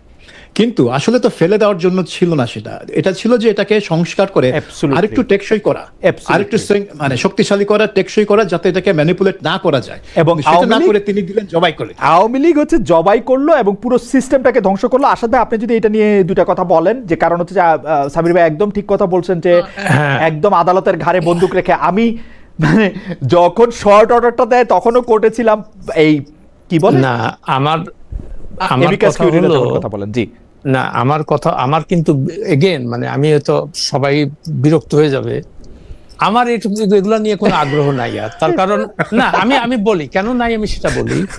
মানে let me be very clear. প্রথম কথা হলো যে আমরা তো আগেও তত্ত্বাবধায়ক সরকারের অধীনে নির্বাচন হতে দেখেছি কেমন, কিন্তু আনফরচুনেটলি ওই দুটো দলই ঘুরে ফিরে আসতেছে, হয় হাসিনার দল আসবে অথবা খালেদা জিয়ার দল আসবে, এটাই তো হচ্ছে। তো এটা তো দেশের তো কোনো কিছু হচ্ছে না। মানে আমি আবারও সেই সাধারণ মানুষের কথাই বলতেছি, মানুষ ভোট দিল, ওই যে সাবির বললো যে 75 থেকে 87%, খুবই ভালো কথা। তো তাতে দেশের কি পরিবর্তন হইলো? দেশের তো মানে আমরা যে সত্যিকার অর্থে যে আমূল পরিবর্তন গুলা চাই সেগুলো তো কিছু হচ্ছে না।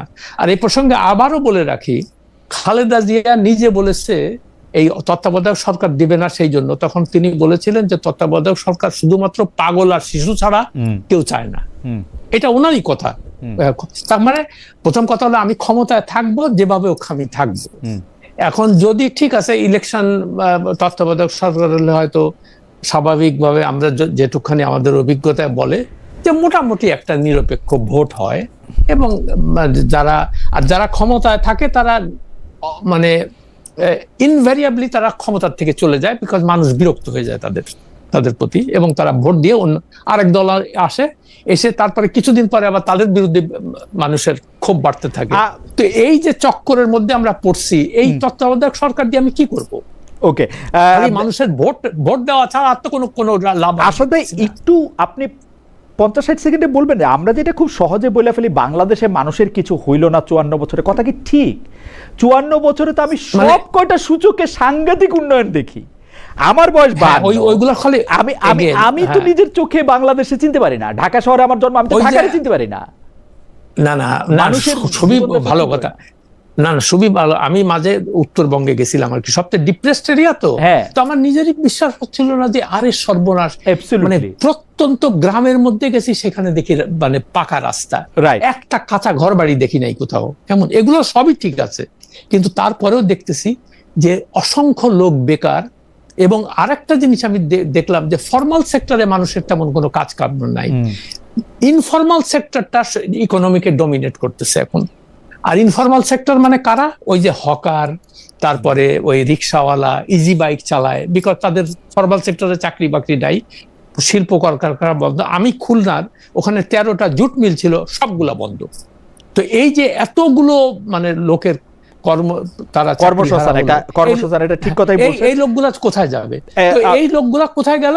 এই ইজি বাইক চালায়, তারপরে হকারিগিরি করে, আর 2 দিন পর পর তাদেরকে পুলিশ আমার মনে হয় যে এই সমস্যাটা, আমি তো কোনো আমূল পরিবর্তন দেখতেছি না, ওই অর্থে বললাম। আমার মনে হয় যে এই সমস্যাটা গ্লোবাল, কারণ একটা পর্যায়ের পরে তো ফর্মাল সেক্টরের পরে চাকরির সংখ্যা সংকুচিত হইতেই থাকে, সেটা আমেরিকায়, জার্মানিতে, সব জায়গায় আমি তাই দেখি। মানে যত রেস্টুরেন্ট দেখি তত তো আর কারখানা দেখি না। হাওয়েভার আমি আমি আমি আমি আমি এই প্রসঙ্গে আসি, এইটাও আমি আপনাদের দুজন থেকে একটু জানতে চাইবো, কিন্তু প্রথমে আসাদ ভাই আপনার কাছে একটু জানতে চাই একটু সংক্ষেপে। সম্প্রতি আমাদের দেশে ককাস অফ আমেরিকা হয়েছে, আপনি আমেরিকার স্বনামধন্য পত্রিকায় বেশ কিছুদিন কাজ করেছেন, অনেক কিছু লিখেছেন, যতদিন কাজ করেছেন তার চেয়ে বহু বেশি সময় আপনি লিখেছেন। সাবির ভাই লন্ডন কেন্দ্রিক যে বিবিসি ছিল, সেই বিবিসিতে অনেক উঁচু পদে অনেক দিন ধরে কাজ করেছেন। কিন্তু এই যে সংসদের দক্ষিণ প্লাজা আমেরিকার 250 পূর্তি অনুষ্ঠানের সামনে যে এটি সামনে আসলে ককাস অফ আমেরিকা, এই জিনিসটা আসলে কি? কেউ যে বলেন যে জুলাই আন্দোলন, মার্কিন বাণিজ্য চুক্তি, সর্বশেষ ককাস, খলিলুর রহমান, একজনের সঙ্গে আরেকটা সম্পর্ক আছে, আপনার কাছে কি মনে হয়? মানে আসলে জিনিসটা কি? আমি তো কনস্ট্যান্টলি লিখে যাচ্ছি। আমার তো মনে হচ্ছে যে সংসদ ভবন দক্ষিণ প্লাজায় যে অনুষ্ঠানটা করলো, আমি ওই কার সাথে জানি একটা ইন্টারভিউ দিলাম আমি সেদিন, তো আমি বললাম যে আমার তো মনে হচ্ছে যে এটা আমেরিকার কলোনি। তাছাড়া পৃথিবীর কোনো মানে স্বাধীন সার্বভৌম দেশ আর একটা দেশের মানে বর্ষপূর্তি উপলক্ষে এইরকম অনুষ্ঠান করতে পারে সংসদ ভবনের মতো জায়গায়, এটা তো আমি শুনি নাই কোনোদিন। আর পৃথিবীতে এরকম কোন নজির আছে সেটাও দেখি নাই। আমাদের মুশকিলটা হলো কি, যে আমরা ওই মানে যেহেতু আমেরিকায় বড় পাওয়ার শক্তি, তো এখন ওই সবাই তারে তেল মারতে হবে। তো এবং তেল, তাদের তেল না মেরেও যে ইয়েতে থাকা যায়, মানে মোটামুটি মাথা উঁচু করে মানে সার্বভৌম স্বাধীনভাবে থাকা যায়, এটা ইরান দেখাচ্ছে, তারপরে কিউবা দেখাচ্ছে। এখন বলবে যে কিউবা তো শেষ করে দিচ্ছে প্রায়, হ্যাঁ দিচ্ছে, ইরান কেউ মারতেছে, ঠিক আছে। কিন্তু আমার প্রশ্ন হচ্ছে একটাই, যে আমি যদি নিজে স্বাধীন সার্বভৌম দেশ হিসেবে নিজেকে মানে বলি যে আমি সেই দেশের নাগরিক বা আমি সেই দেশের নেতা, তো আমি মানে গোপন চুক্তি করে তারা যেটা চায় সেই চুক্তি আমি কেন এটা করব? মানে আমার তো কিছু মনে, এখন আপনি খলিলের মতো লোককে, খলিল যার অ্যাকচুয়ালি খলিলের তো জেলে থাকার কথা, সে একটা খুন এবং আত্মহত্যার মামলায় মানে অভিযোগ ছিল এবং পত্রিকাতে আসছে, সেই লোক এসে দেশের মানে পররাষ্ট্রমন্ত্রী হয়েছে। তো আইনের শাসনটা কোথায় থাকবে, কিভাবে হবে? তো এই ধরনের লোককে যখন আপনি সরকারে আনেন, হ্যাঁ, তো স্বাভাবিকভাবেই তখন বুঝতে হবে না যে তার অন্য কোনো এজেন্ডা আছে। এইটুকুই বলবো আর কি। আমি খুবই আনফরচুনেট, খুবই দুঃখজনক। আমি আমেরিকার ককাস বিষয়টা নিয়ে, ককাস অফ আমেরিকা জিনিসটা নিয়ে আসলে একটু সাবির ভাইয়ের কাছেও একটু বুঝতে চাইবো। সাবির ভাই, আমি একটু বলি দর্শকদের উদ্দেশ্যে, সাবির ভাই আমার অনেক দিনের শিক্ষকের মতো, সবকিছু অনেক কিছু আমি তার কাছে বুঝতে চাই। তো এখন এইটাও একটু বুঝতে চাই যে ককাস অফ আমেরিকা ব্যাপারটা কি। কিন্তু তার আগে সাবির ভাই একটু আমি একটা কমেন্ট একটু পড়ে শোনাই। মমিনুল ইসলাম, উনি বলছেন, খালেদ ভাইয়ের কাছে উন্নয়ন মানে কি বড় বড় বিল্ডিং আর কিছু স্থাপনা? আপনার মতো মানুষ এমন ধারণা করে অবাক হলাম যে না ভাই, আমার কাছে উন্নয়ন মানে হচ্ছে শিশু ও মাতৃ মৃত্যুর হার খুব কমিয়ে নিয়ে আসা, শিক্ষা, সর্বজনীন শিক্ষার আর উচ্চশিক্ষার আর বাড়ানো, জীবনযাত্রার উন্নয়ন বাড়া, অন্তত 50 শয্যা বিশিষ্ট হাসপাতালের সংখ্যা বাড়া, এই রকম নানা কিছুই আমার কাছে চোখে উন্নয়ন। আমি এগুলি আমার নিজের চোখেই দেখা, একেবারে কিছু হয় নাই সেটা আমি মানতে পারবো না। সাবির ভাই, ককাস অফ আমেরিকাটা যদি একটু বুঝায় বলতেন যে এই জিনিসটা আসলে কি। আমি শুধু আপনাকে একটু বলে রাখি, এদের একজন সদস্য, এই ককাস অফ আমেরিকার একজন সদস্য, আমার একজন বন্ধু, তার কাছে আমি একটু জিজ্ঞেস করছিলাম, উনি বলছেন যে এই যে আমরা মাঝে মাঝে চা কফি টফি খেতে যাই, ওরকমের জন্য আমাদের কিছু নাম টাম গেছে আর কি। প্রথমত এই যে সংসদ ভবনের দক্ষিণ প্লাজায় এই অনুষ্ঠান থেকে আমার মনে হলো যে 2024 সালে অভ্যুত্থানের পর যেটা সবাই বলছিল যে আমরা আধিপত্যবাদ মানি না, তো দেখে মনে হলো যে আমরা আধিপত্যবাদ মানি না, কিন্তু কার আধিপত্যবাদ মানি না? ভারতের আধিপত্যবাদ মানি না, কারণ ভারত হচ্ছে আমাদের মতো আর কি, আমাদের গায়ের রং, আমাদের একশত, কিন্তু আমরা চাই অন্যদের আধিপত্য, যারা আমাদের এবং যারা আমাদেরকে ডমিনেট করছিল সাদা চামড়াকে, ওদের না শুধু চামড়া তো না, সাবির ভাই আপনি তো প্র্যাকটিক্যাল দিকটাও দেখবেন। ভারতে হচ্ছে রুপি, ভারত হচ্ছে গরিব, আমেরিকা হচ্ছে ডলার, আমেরিকা হচ্ছে বড়লোক। আচ্ছা, দ্বিতীয় কথা হচ্ছে ককাসের বিষয় আসি। ব্রিটেনের যেরকম তাদের সংসদে এরকম ছোট ছোট কমিটি আছে যারা বিভিন্ন দেশকে নিয়ে, কংগ্রেসের যেরকম বাংলাদেশেরও একটা ককাস আছে যেখানে কিছু নাম করা সংসদ কংগ্রেস ওমেন সদস্য, কিন্তু এরা করে কি, এইসব দেশ বাংলাদেশকে অনুদান দেয়, বাংলাদেশে সাহায্য দেয়, এবং তারা বাংলাদেশের অভ্যন্তরীণ রাজনীতিতে একটা ভূমিকা রাখে, এবং তারা ভূমিকাটা রাখে বাংলাদেশের রাজনীতিক এবং সবার কর্মকর্তাদের সহযোগিতায়। অর্থাৎ বাংলাদেশে কি হচ্ছে না হচ্ছে সেখানে তাদের একটা স্বার্থ আছে, সেজন্য তারা ককাসটা করে। তারা বাংলাদেশের স্বার্থ রক্ষার জন্য বা দেখভাল করার জন্য ককাসটা করে না, ককাসটা করে তাদের টাকা বাংলাদেশে কিভাবে ব্যবহৃত হচ্ছে, বাংলাদেশ ঠিকমতো চলছে কিনা, বাংলাদেশ বিহেভ করছে কিনা, বাংলাদেশের রাজনীতিকরা ঠিকমতো পথে চলছে কিনা, সেগুলো দেখাশোনা করাই হচ্ছে এই ককাসদের উদ্দেশ্য। এখন বাংলাদেশের সংসদ সদস্যরা যে ককাস করেছেন, তারা কি আমেরিকায় গিয়ে বলবে যে তোমরা এটা কি করছো, তোমরা এটা এমন ভাবে করছো কেন, তোমরা ওকে ডিপোর্ট করছো কেন? না, এইটা হবে একটা ওই যে কফি খাওয়ার ক্লাব, এরা আমেরিকাকে তোষামত করবে, এরা হয়ে যাবে আমেরিকার lobbyist inside parliament. This is এটার বেশি তারা হবে না, কিন্তু তারা আমেরিকার স্বার্থ দেখবে। কিন্তু সাবির ভাই, আমেরিকার স্বার্থ কি আর দেখার দরকার আছে? আমেরিকার স্বার্থ তো তারেক সাহেব দেখে, শফিক সাহেব দেখে, আমেরিকার স্বার্থ শেখ হাসিনা দেখতেন, আমেরিকার বাইডেন সাহেবের সাথে গিয়ে সেলফি তুলতেন, এবং সেলফি তুলে সেইটা যে কত গর্বের ব্যাপার, এইটা আবার প্রচার করার জন্য পুরো প্রচার মিডিয়াটা ব্যবহার করতেন। কিন্তু আমেরিকার মতো ককাসের দরকার আছে? আমেরিকার মতো পরাশক্তি, তারা চায় সফট পাওয়ার, যত থাকবে তত মঙ্গল। তারা চায় সফট পাওয়ার হচ্ছে তারা মিডিয়াতে তারা অ্যালাই চাইবে, তারা চাইবে সিভিল সোসাইটিতে তারা অ্যালাই চাইবে। এখন বাংলাদেশের পার্লামেন্টের প্রথমবারের মতো তারা একটা গ্রুপ অফ অ্যালাইজ পেয়েছে। অ্যালাইজ হচ্ছে তাদের ক্লায়েন্ট, তাদের ক্লায়েন্ট, বেসিক্যালি তারা ক্লায়েন্ট সৃষ্টি করে, এইটা হচ্ছে তাদের সফট পাওয়ারের মাধ্যমে। এবং বাংলাদেশ পার্লামেন্ট এই প্রথমবারের মতো একটা বড় শক্তি, তাদের একটা ক্লায়েন্ট গ্রুপ অফ এমপিস তারা সৃষ্টি করেছে, এবং এই গ্রুপ অফ এমপিস মনে হচ্ছে তারা একেবারে আনন্দে আত্মহারা আমেরিকার সার্ভিসে এসে। না, এখানে সাবির আমি একটু কথা বলি যে ককাসের যেমন ওসমান ফারুক, তিনি তো নিজে আমেরিকার নাগরিক। অদ্ভুত একটা আমি এগুলো দিয়ে কথা বলতেও আমার এখন ঘেন্না করে, সত্যি কথা বলতে। কি অবস্থা, আমেরিকার নাগরিক হয়ে বাংলাদেশের পার্লামেন্ট মেম্বার, তারপরে তিনি আবার আমেরিকার ককাসের সদস্য, বাংলাদেশ ককাসের সদস্য। How funny is this? তো এমনও হইতে পারে যে তিনি খুব গর্বিত আসলে আমেরিকান ককাসের, যেটা সাবির ভাই একটু বললেন যে তারা একটু গর্বের শেষ নাই যে আমার নাম আছে ককাসের এখানে। হ্যাঁ, সেটাই ইন্টারেস্টিং। আমাকে লোকজন জিজ্ঞেস করে যে আপনি যে আমেরিকায় বসে আমেরিকার বিরুদ্ধে কথা বলেন, এটা কিরকম? বিরুদ্ধে তো না, যেটা বাস্তবতা সেটা না, বিরুদ্ধে না, সেটা কিরকম সেটা তো আমি জেনে বুঝেই বলি। আমেরিকা যদি আমাকে বাইর করে দিবে, আমি আই ডোন্ট কেয়ার। কিন্তু ঘটনা দিচ্ছে যে আমরা দর্শককে জিজ্ঞেস করছিলাম যে সীমান্তে সুরসুরি দিচ্ছে প্রতিবেশী ভারত, অথচ বিএনপি সরকার মুখে কুলু পেটে বসে আছে, অভিযোগ করছেন জামাতে ইসলামের আমির ডক্টর শফিকুর রহমান। প্রিয় দর্শক, একথা সঠিক বলে মনে করেন কিনা? শতকরা 75% দর্শক এটাকে সঠিক বলে মনে করেন, শতকরা 25% দর্শক এটাকে সঠিক বলে মনে করেন না। 17,000 ভোট আমাদের এখানে দিয়েছে। সব শেষ প্রসঙ্গে আসি। আরশাদ ভাই, আপনাকে শেষ কথা বলতে দিয়ে আমি সাবির ভাইকে দিয়ে শুরু করি যে যখন যারা ক্ষমতায়, মিডিয়ার শীর্ষ ব্যক্তিরা সেদিকে ছাতা ধরেন, এরকম একটা অভিযোগ বা সেরকম একটা জায়গা আমরা এটা দেখতে পাই, কিংবা ক্ষমতাসীন দলের ঘনিষ্ঠ সাংবাদিকরা মিডিয়ার বড় বড় পদগুলি বাগিয়ে নেন, এবং পরে এটা খুবই ইন্টারেস্টিং, আমি ফেসবুকটা খুললেই দেখি সাংবাদিকরা বলতেছেন আমরা তারেক রহমানের জন্য কি না করেছি, অথচ ওই সাংবাদিক শেখ হাসিনার মতো ফেসিস্টের পিছে পিছে ঘুরেছে। কি অদ্ভুত! আমরা দেখি যে অন্তর্বর্তীকালীন সরকারের চ্যাম্পিয়ন, আমি বলবো যে সবচেয়ে ভালো প্রেস সেক্রেটারি শফিক ভাই বলে যে আমি ইউনূস সাহেবের সব কাজের ভক্ত, কিন্তু হাসিনার যারা ভক্ত সাংবাদিক ছিল তারা দুষ্ট। আমি জিনিসটাই বুঝতে পারি না, মানে জিনিসটা কিরকম আসলে। একটু কি মন্তব্য সাবির ভাই করবেন, তারপর আমরা আসাদের কাছে এটা শেষ শুনবো। মানে ওইটা যদি অপরাধ না হয় তাহলে এটা অপরাধ কেমনে হয়? মানে সেটা তো বটেই, সেটা তো বলার অপেক্ষা রাখে না যে একটা মানে এখন আপনি দেখেন যে সবাই শেখ হাসিনার প্রেস কনফারেন্সে যে সাংবাদিকরা মানে দলের সাথে মানে দলের কাছের সাংবাদিকদের নিয়ে আসা হতো, সেখানে তারা একেবারে তোষামতকারী প্রশ্ন করতো, সেটা নিয়ে অনেক কথা হয়েছে, অনেক হাসি ঠাট্টা হয়েছে, অনেক সমালোচনা হয়েছে। কিন্তু আমরা এখন কি দেখছি, এগেইন তারেক রহমান কিন্তু লাঞ্চ করছেন বিভিন্ন সাংবাদিকদের সাথে। এই সাংবাদিক কারা?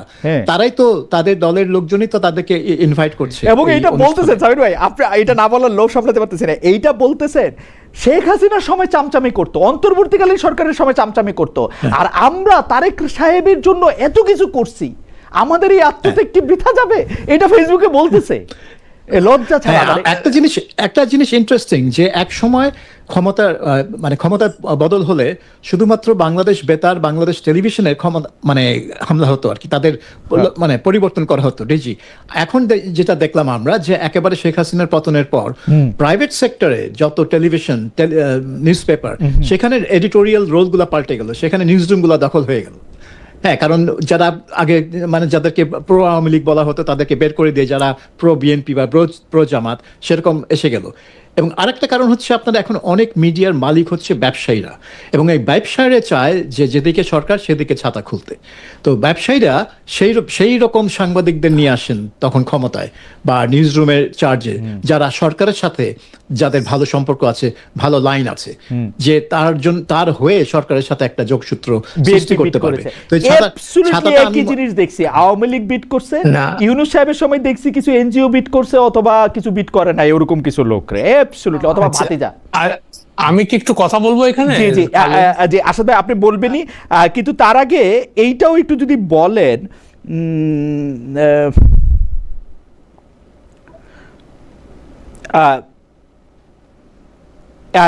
এইটা অনেকবার এইটা মানে এই কমেন্টটা আসতেছে, সেই জন্য আমি একটু বলতেছি এটা। আসাদ ভাই আপনি একটু বললেন, সাবির ভাই একটু বললেন যে মোহাম্মদ ইমাম হোসেন এইটা বললে কি লজ্জা লাগে, উনার কমেন্ট যে শেখ হাসিনা আমেরিকার কাছে মাথা নত করে নাই। খালেদ ভাই প্লিজ এটা জিগান, আপনি যে দালাল এটা বুঝে নিছি, এটা উনি বুঝে নিছেন যে আমি দালাল, কিন্তু আপনি যদি এটা নিয়ে একটু মন্তব্য করেন যে হাসিনা শেখ আমেরিকার কাছে মাথা নত করে নাই, আমি অবশ্যই এটার বিপরীত মন্তব্য। আমি মনে হয় যে মাথা নত যদি আপনি বলেন সেটা ভালোই করছে, যদি আপনাদের মন্তব্য একটু বলেন। না, আমার মন্তব্য হচ্ছে যে এখানে মাথা নত বা মাথা উঁচু করার ব্যাপার ছিল না। এখানে ব্যাপারটা হচ্ছে যে হাসিনার শেষ 5 থেকে 8 বছর সময় শুধু আমেরিকা না, গোটা পশ্চিম বিশ্ব এবং জাতিসংঘ কিন্তু হাসিনার উপর সমস্ত আস্থা হারিয়ে ফেলেছিল। বিশেষ করে মানে নির্বাচনে কারচুপির জন্য, গুম, বিচার বহির্ভূত হত্যাকাণ্ড, অন্যান্য বিভিন্ন ধরনের মানবাধিকার লঙ্ঘনের জন্য তারা কিন্তু হাসিনা সরকারকে আর মানে ব্যাকিং যেটা আগে দিত, যেটা 2014-15 সাল পর্যন্ত দিয়ে এসেছিল, 17 সাল পর্যন্ত দিয়ে এসেছিল এবং 18 সাল পর্যন্ত দিয়ে এসেছিল যখন তারা রোহিঙ্গাদেরকে আশ্রয় দিল। কিন্তু 18 সালের নির্বাচনের পর থেকে কিন্তু এরা হাসিনার উপর তিক্ত বিরক্ত হয়ে না।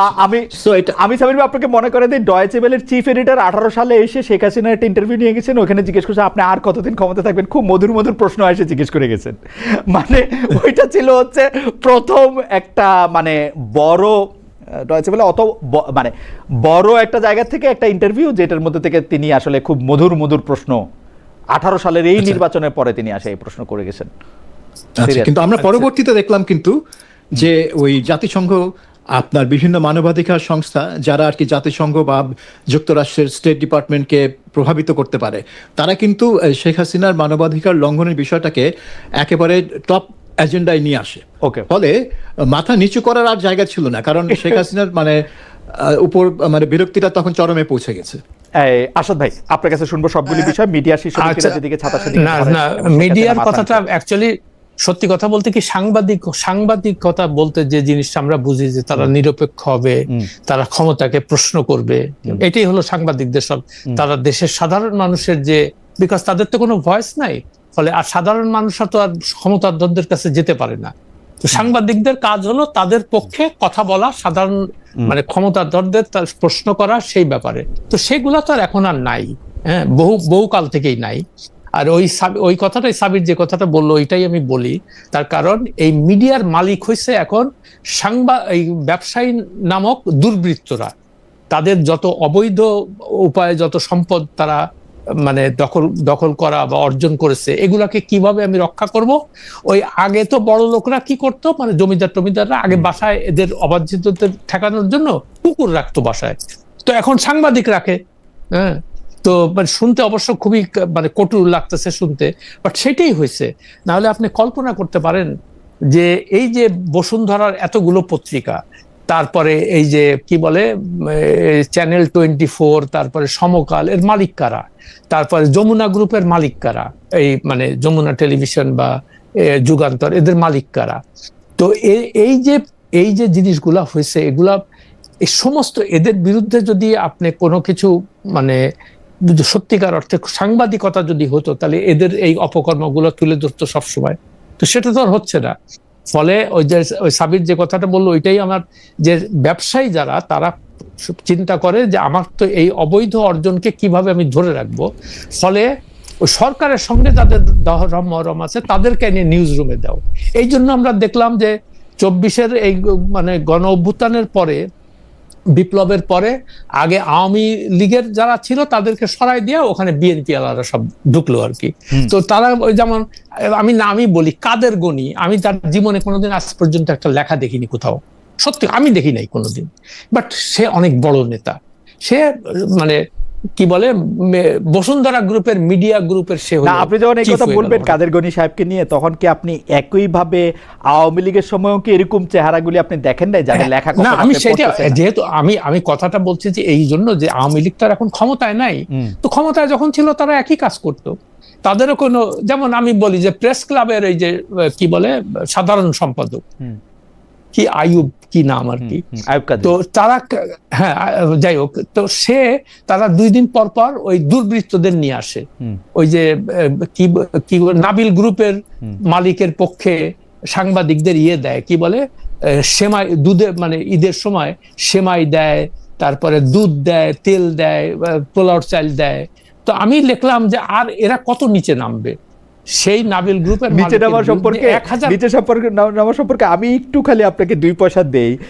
সেইটা হচ্ছে ক্রাইম রিপোর্টার্স অ্যাসোসিয়েশনের মধ্যে গিয়া একজন দণ্ডপ্রাপ্ত খুনি, মানে বসুন্ধরা গ্রুপের ওই পুত্রের বিরুদ্ধে যখন খুনের মামলা, তখন তার 7 দিন পরে, তার কোনো লেখা কোথাও ছাপা হইতেছে না, 7 দিন পরে গিয়া কি ক্রাইম রিপোর্টার্স অ্যাসোসিয়েশনে গিয়ে বলে আসছে যে তোমাদেরকে একটা বিল্ডিং বানায় দিব, অডিটোরিয়াম বানায় দিব, এটা আবার বিস্তর করে এটা ছাপা হয়েছে, সবাই গিয়া তার কাছে বললাম যে।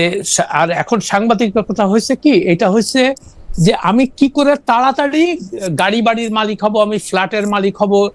সত্যিকার অর্থে যে দেশের মঙ্গলের জন্য সাংবাদিকতা করা বা দেশের সাধারণ মানুষের স্বার্থকে তুলে ধরা, বা আমি নিজে স্যাক্রিফাইস করব, আমি লোভ লালসার মধ্যে যাব না, আমি এগুলোর মধ্যে যাব না, তো সেই জিনিস তো আর এখন নাই। হ্যাঁ, এখন যেখানে মানে আমি তো ধরেন মোটামুটি একটা বেশ মানে ভালো পত্রপত্রিকায় কাজ করেছি, অনেক বেশি টাকা পয়সা মানে বেতনের চাকরি করেছি। তো আমারও একটা সময় ছিল, আমি যখন নিউ নেশনের প্রথম চাকরি নিলাম সেই 1978 সালের, তো তখন ব্যারিস্টার মইনুল হোসেন আমাকে 800 টাকা বেতন দিল। আমি বললাম আমি তো চলতে পারবো না। বলে এত টাকা দিয়ে কি করবেন আপনি? তো তখন আমি, বিশ্বাস করেন, আমি 3 বেলা খাইতে পারতাম না, 3 বেলা খাওয়ার পয়সা ছিল না, মানে আমি 800 টাকা দিয়ে কি করে চলবো? কোন সালে এটা? হ্যাঁ আসাদ ভাই, 1978 800 টাকা অনেক টাকা। আসাদ ভাই 78 300 টাকা না 500 টাকা স্বর্ণের ভরি? আমি বললাম তো 300 টাকা তো ঘর ভাড়াই দিতাম, একটা 500 টাকা স্বর্ণের ভরি, ঘর ভাড়া ছাড়া আর কি? আচ্ছা না, তারপরে মানে খাইতে 100 টাকা, 3 বেলা না, তারপরে ওই যে বাড়িতে টাকা পাঠাইতে হইতো। তারপরে না পেরে কি করব, একটা প্রাইভেট ফার্মে যে ওই তো ইংরেজিতে চিঠিপত্র লেখার, ওইটার একটা চাকরি নিলাম, 2000 টাকা বেতন। তো এইভাবে তো আমরা চলছি আর কি।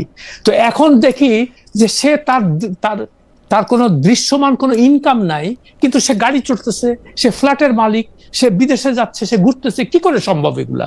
তো সম্ভব কিভাবে? এই সমস্ত দুর্বৃত্তদের, মানে আমি বলি ব্যবসায়ী নামক দুর্বৃত্ত, এরা কিন্তু প্রকৃত ব্যবসায়ী না। প্রকৃত ব্যবসায়ী ছিল এই দেশে ওই যে ইস্পাহানিয়ালারাই, ওদের বিরুদ্ধে কোনো গিয়ে শুনেন? ওরা শুনেন না আপনি। কিন্তু এই যে তারপরে এখন যারা আসলো এই সমস্ত, তো দুঃখজনক ভাবে এটাই হলো বাস্তবতা।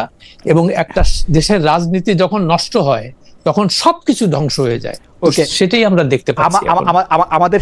আমাদের শেষ প্রসঙ্গ এইটা। আপনি আসাদ ভাই, আপনি এক লাইন বলেন, আমরা সাবির ভাইয়ের কাছ থেকে আমরা শেষ কথা শুনবো। সেটা হচ্ছে যে আজকে আমরা দেখছি শিক্ষামন্ত্রী জনাব আনম এহসানুল হক মিলনের বিরুদ্ধে তার পদত্যাগের দাবিতে মানে ঢাকা সহ জেলার বিভিন্ন শিক্ষার্থীরা কারণ এরকম দুর্যোগের মধ্যে কেন পরীক্ষা দিবে ইত্যাদি ইত্যাদি। এইটা নিয়ে আপনাদের মন্তব্য কি? আসাদ ভাই, আপনার মন্তব্য আমরা একটু শুনতে চাই। এবং মিডিয়াতে ব্যাপারটা কিভাবে আসছে সেইটারে একটু মাথায় রেখে যদি একটু বলতেন 2 মিনিটের মধ্যে আমরা। আচ্ছা, আমি মানে জি, যে একটা মানে সামান্য জিনিস যে হঠাৎ করে কিভাবে বিশাল হয়ে যেতে পারে, এই ছাত্রদের আন্দোলনের কথাই।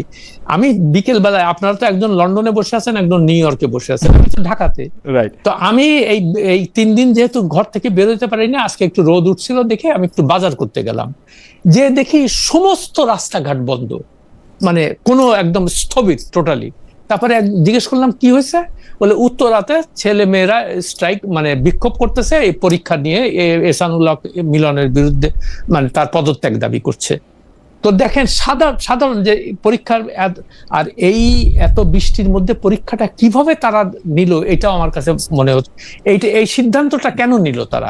যেখানে দেখতেছি আমরা টেলিভিশনের পর্দায় দেখতেছি ছেলে মেয়েরা এই পর্যন্ত মানে পায়ের মানে কি বলে কাপড় উঠিয়ে পানির মধ্যে দিয়ে যাচ্ছে। মানুষের তো মানসিকভাবেই তারা মানে ঠিক থাকতে পারার কথা না। তো তখনই উচিত ছিল যে না, আপাতত যেখানে যেখানে হয়েছে, অথবা এগুলো আমরা পরে পরীক্ষাটা নিব। সেইখানে আবার সে একটা কি কথা বললো, এরা তো ছাত্রছাত্রীরা কি ফার্মের মুরগি। তো ফলে তারা আরো খেপে গেছে। তো তখন আমার ওই শেখ হাসিনার কথা মনে হচ্ছিল যে এই মানে মানে মানে শেখ হাসিনার তো পতন হলো সেই ছোটখাটো একটা ব্যাপার নিয়ে, তারপরে এটা এমন অবস্থা হলো। তো আমার খালি মনে হচ্ছিল যে আজকে তো এহসানুল্লাহ মিলনের পদত্যাগ চাচ্ছে, এইটা আবার কয়দিন পরে না আবার এক দফায় যায় জানা প্রধানমন্ত্রীর পদত্যাগ চাই। You never know. হ্যাঁ, আমার কাছে মানে খুবই, আমার কাছে আজকে মানে বিকেলে আমি যখন বের হলাম ঘর থেকে, আমি দেখে হতভম্ব হয়ে গেছি। দেখি কি অবস্থা, পরীক্ষা নেওয়ার প্রয়োজন ইত্যাদি। সাবির ভাই, আপনি যদি একটু বলতেন আমরা শেষ করব। হ্যাঁ, আমার কাছে এটা দেখে মনে হচ্ছিল যে একটা রাজনীতি কিভাবে তার পতন হয়।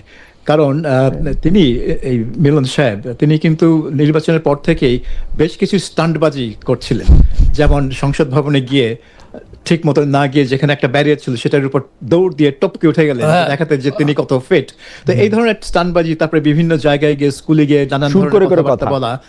হ্যাঁ, সো এখন তিনি ধরা খেলেন, সুপার ধরা খেলেন। কারণ এইটাই হচ্ছে একটা বিচক্ষণ মন্ত্রীর কাজ, যে কখন কোনটা করতে হবে, কখন কোনটা করতে হবে না। তো তিনি যেটা করণীয়, যে বৃষ্টি পড়ছে এবং আবহাওয়া এত বিপর্যয়, এবং কারা পরীক্ষা দিবে, তারা হচ্ছে মানে টিনেজার্স।